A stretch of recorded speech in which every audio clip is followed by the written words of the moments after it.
Hello! Welcome to So Simple Cover Up Digital Edition. These are a few of the materials and tools in our So Simple Cover Up toolkit that you'll need to make yourself a water-resistant mask. Fabric strap and a pouch to keep your mask clean and dry. You can also find the toolkit on our website at willandwell.com. Now let's get cracking! After cutting out the pattern, place the paper pattern on the fabric and pin it around the seam allowance. Avoid pinning anywhere else aside from the seam allowances. You don't want holes in the surface of your mask. Grab your fabric scissors and keep the fabric flat on the table as you cut the pattern. You may use a snipper to snip on the points that indicate allowances. Careful not to snip too much into the allowance, just a little bit enough for you to know. Pin the needle through the point where the dot point ends. Turn it over and make a mark with the chalk. I like to make a cross mark so that the intersection point is clear. Remove the pins when fabric pattern is all cut and indicated clearly. Now do the same with the patterns on the two other layers. Let's begin sewing all the dots on all three ply. Fold the mask into half and the snips and dot points that you've made earlier will indicate the sewing line that you'll make with back stitches.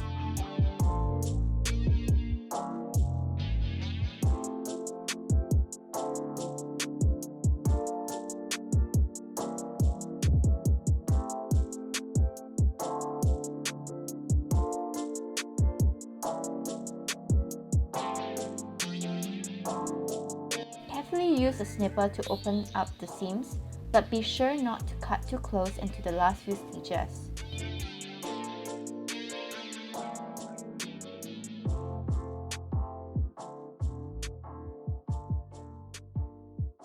Moving on, you sew the side seams of the third ply with back stitches. For the allowances, pin it down so that it'll be easier to handle when you're sewing.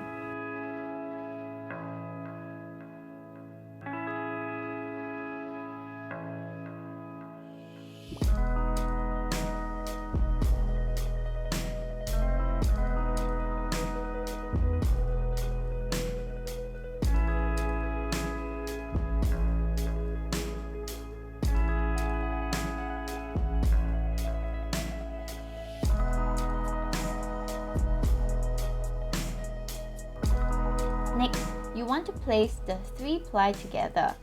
In this step, you'll first have the second ply facing upwards on the right side, stacking the first ply, which is also the water-resistant fabric, facing upwards on the right side as well. Then, the third ply facing upwards on the wrong side.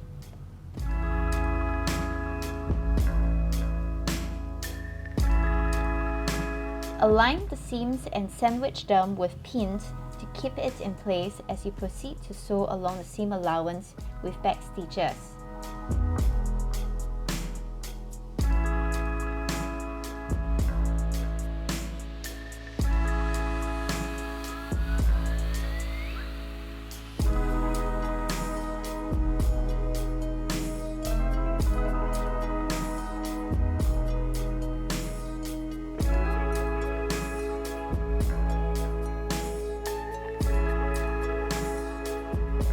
Measure the anti-rust wire according to the length of the third ply along the nose bridge area. Cut the wire and sandwich it between the second and third layers.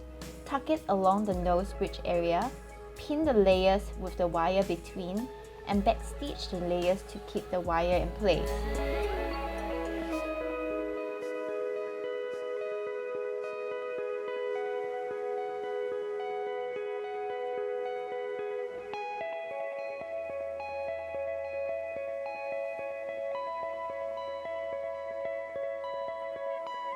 Flip the third ply on the wrong side again and sandwich the third ply together by pinning it before backstitching the third ply down.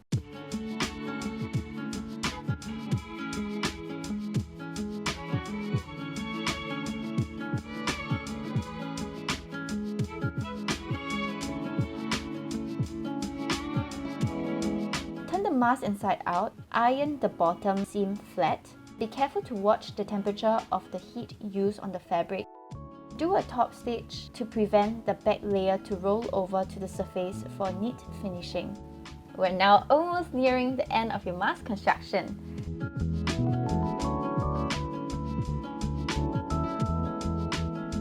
Fold the side seams down according to the seam allowance on your pattern and back stitch the side seams down. This is where the elastic bands or strap will be put through, so you want to be sure that the allowance is enough for the elastic tie or strap.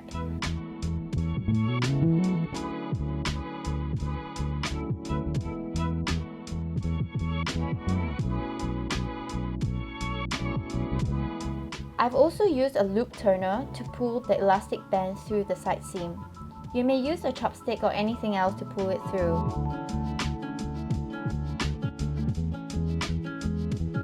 Tie a knot that is comfortable and not too loose when you put the mask on. You may also adjust the tension of the elastic band by adjusting the knot. Lastly, you can hide the knot in the side seam for a nice and neat finishing.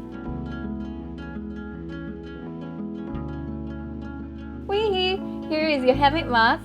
Keep well!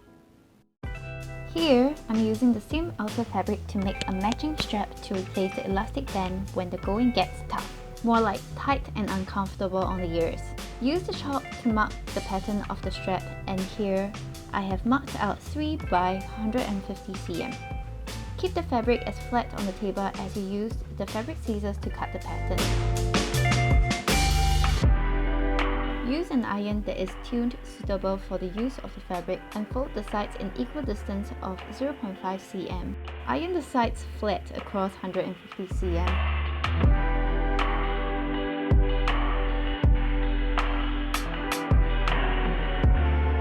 Fold it into half and either do a back stitch or a slip stitch for neat finishing.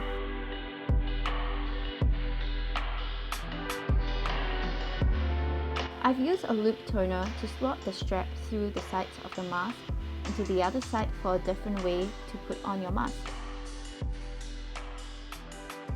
Now, isn't it cumbersome that there isn't a holder for your mask when you're running, or imagine when you get to eat outside when measures are eased? In preparation for all the potential inconveniences, you can make yourself a matching pouch to keep your mask. Print the pattern and get ready with the tools in your sewing kit. Cut the pattern with a paper scissors.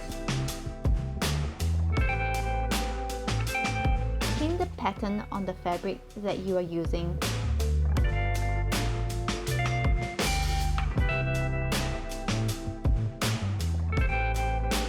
Do the same on the other fabric.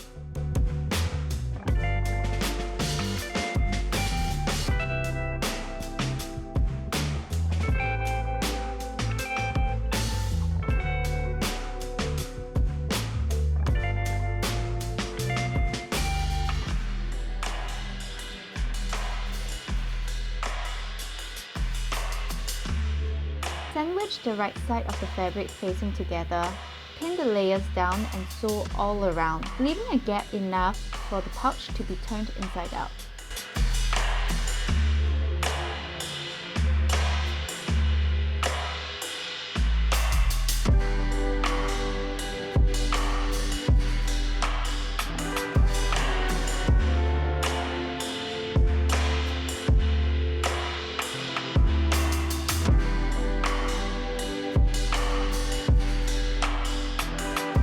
The corners of the pouch neatly and iron the seams flat.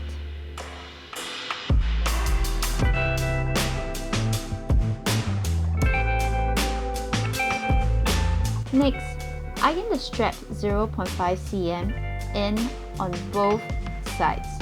Fold it into half and iron it flat.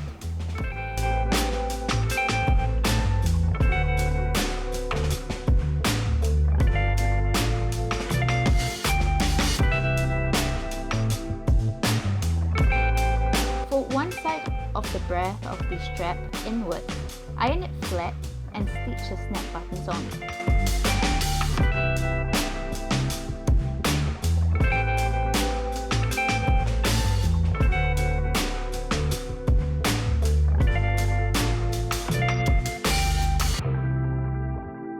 After attaching the snap buttons, Sew the seams together with slip stitch for a neat and seamless finishing.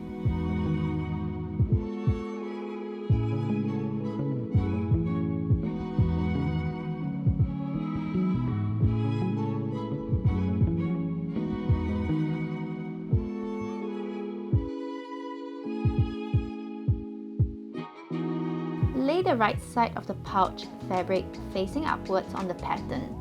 Mark the folding point with chalk or iron it. Sandwich the strap below the folding line between the layers. Pin the layers down where you will be sewing the seams together on both sides. Sew the sides down with back stitches and ensure that the stitches are tight and neat so that it doesn't look like it's exploding when you fit the mask into the pouch.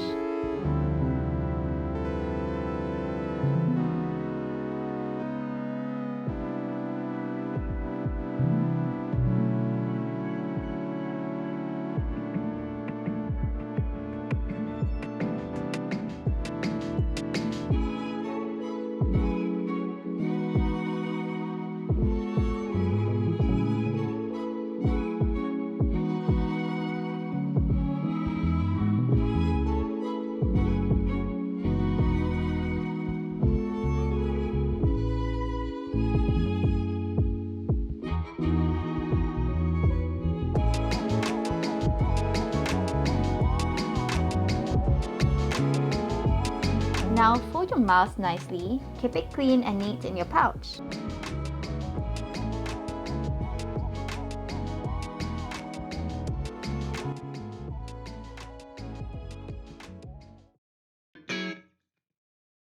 So we have finished our hands-on mask. Here it is. Plug it in, a few last like that. And when it gets painful, you get to actually swap it out with this strap that you made.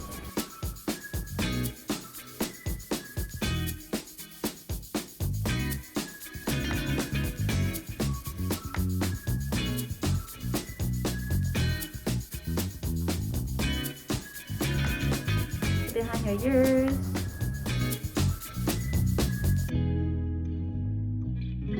We have made a pouch for the mask. You can snap it on your back.